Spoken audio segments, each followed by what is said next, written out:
Good morning, everyone. My part this morning is to read to you the life sketch of late Mrs. Rachel Manzala Cordero, which is written by his son himself, Mr. Ian Cordero.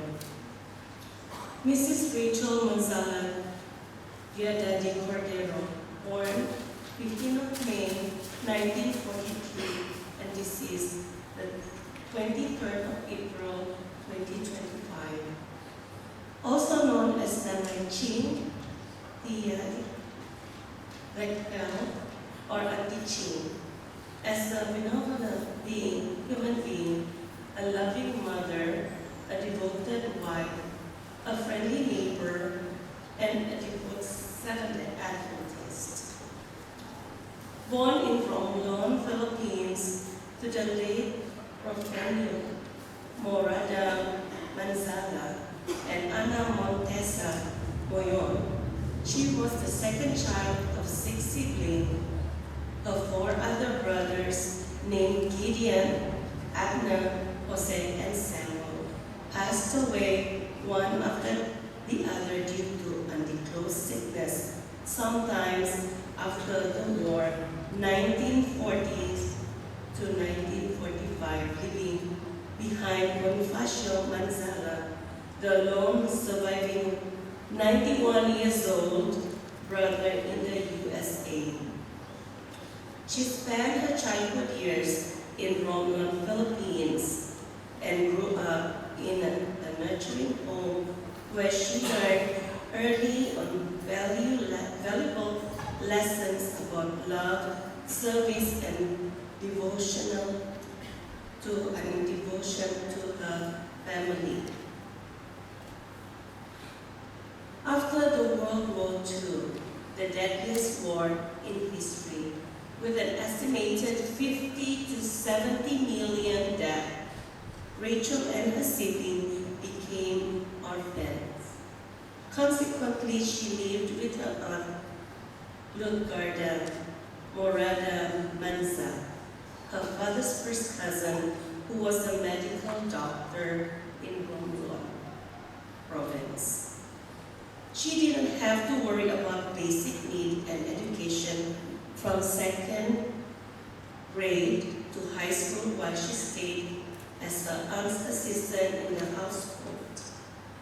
In the 1950s, she reunited with her brother Bonifacio Manzala after his baptism into the SDA Church. Both of them found a home at their Auntie Luke's place. Nana Rachel went to Romblon Elementary School and completed the remaining years of her basic education at Romblon National High School. She then ventured out of her home island to the south of the Philippines with a dream to complete her college education at Mountain View College in Bukidnon, Philippines. Nana Rachel placed a high value on education and prepared herself to venture into the unknown, leaving behind the comfort of Auntie Luke's household in pursuit of a dream with only a bag of clothes, some cash, and a strong reliance on the Lord's promises at the start of the long journey to Mindanao. She enrolled at MPC from 1966 to 1970 to take up a Bachelor of Secondary Education major in home economics based on her registration card. She was already at her 4th year of college education, but the reason was unclear why she had stopped. At MBC, she took on demanding jobs at the college laundry and cafeteria, where she once got into trouble for giving more than enough food to the hungry students. For understanding their needs, she swallowed the reprimand from the cafeteria patrons. something that she recounted to the son with melancholy when she was still alive. She devoted a strong bond with her student workers and culture, who became her family away from home. As a student literature evangelist, she had gone to many places, for example, with Pastor Howard Paigao in Cebu, Rojax, Lanao del Norte, and Butuan. She had been a messenger of God under canvassing leaders of Samiliano from Iloilo, and gone to places including Negros, Iloilo, Aklan, Antique, and Romblon with Elizabeth Sancho, who currently resides at Zamboanga. They self-proclaimed themselves the magazine ladies because they sold the Health and Home magazine.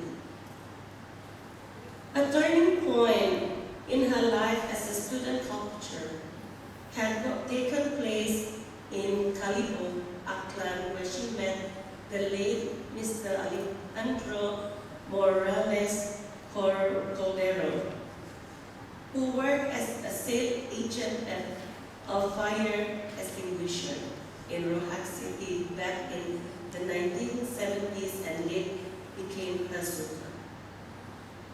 The relationship flourished and they tied on and in Tuco, Lanao del Norte, through the marriage ceremony officiated by the late Pastor Renato Domingo.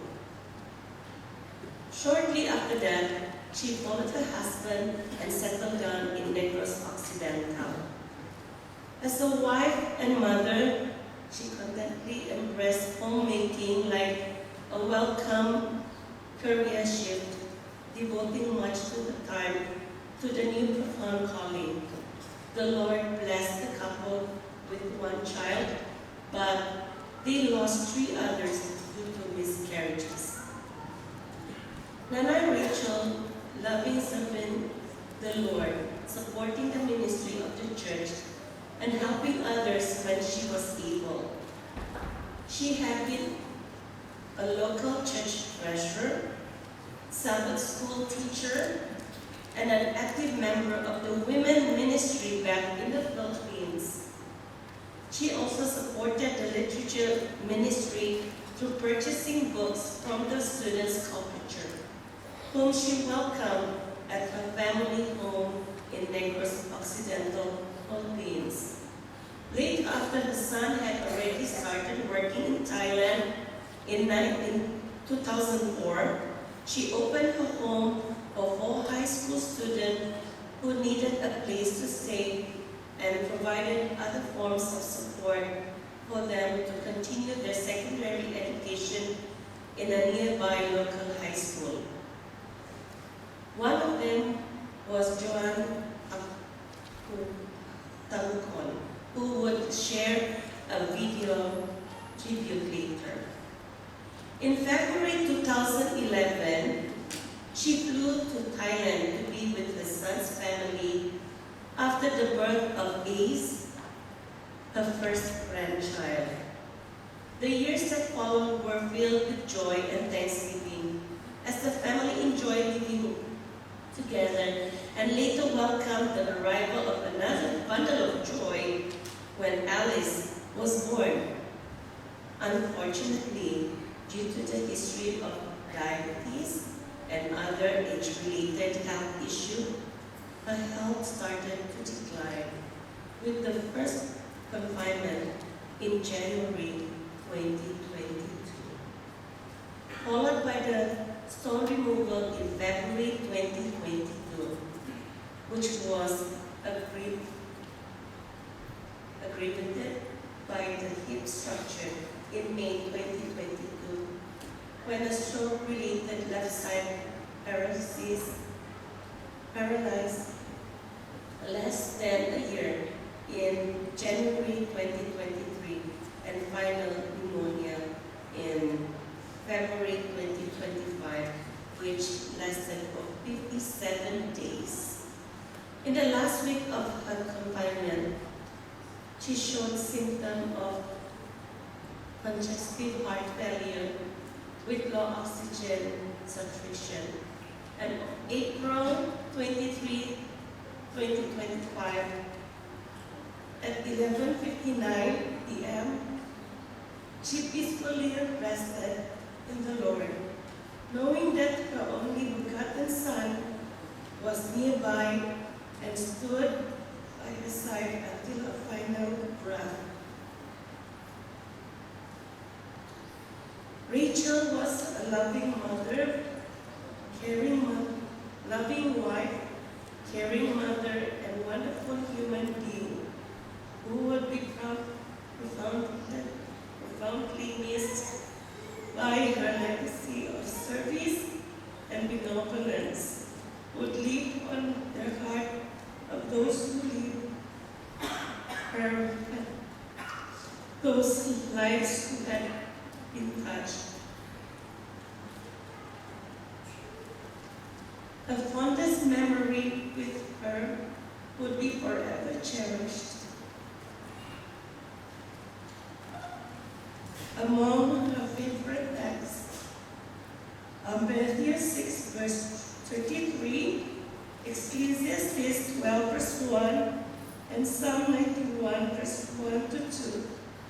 Some of her favorite songs also have a soft spot in her heart, such as "Thus Jesus Cares," "Abide with Me," and "Sweeter as the Years Go By."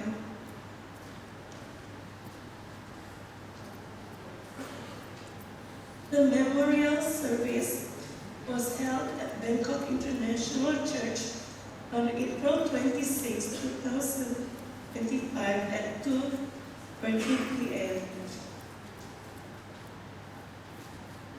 After the celebration of life at Ekamai Adventist High Church, the cremation blessing and prayer will take place at Wat Mahabod 749 on Onat 7 Alley on Onat Kamswan Luan, Bangkok, Thailand.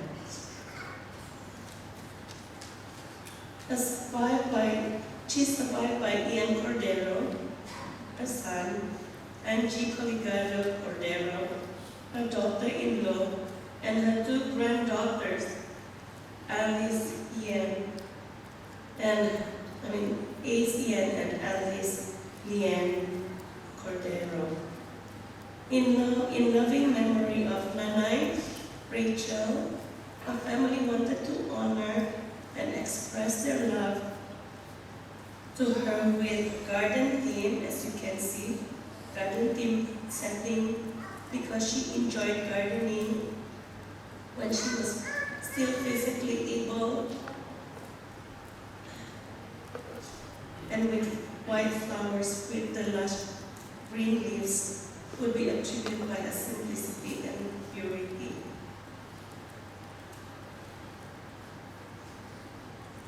The corset that you would take home as souvenir would most display a special affinity for a woman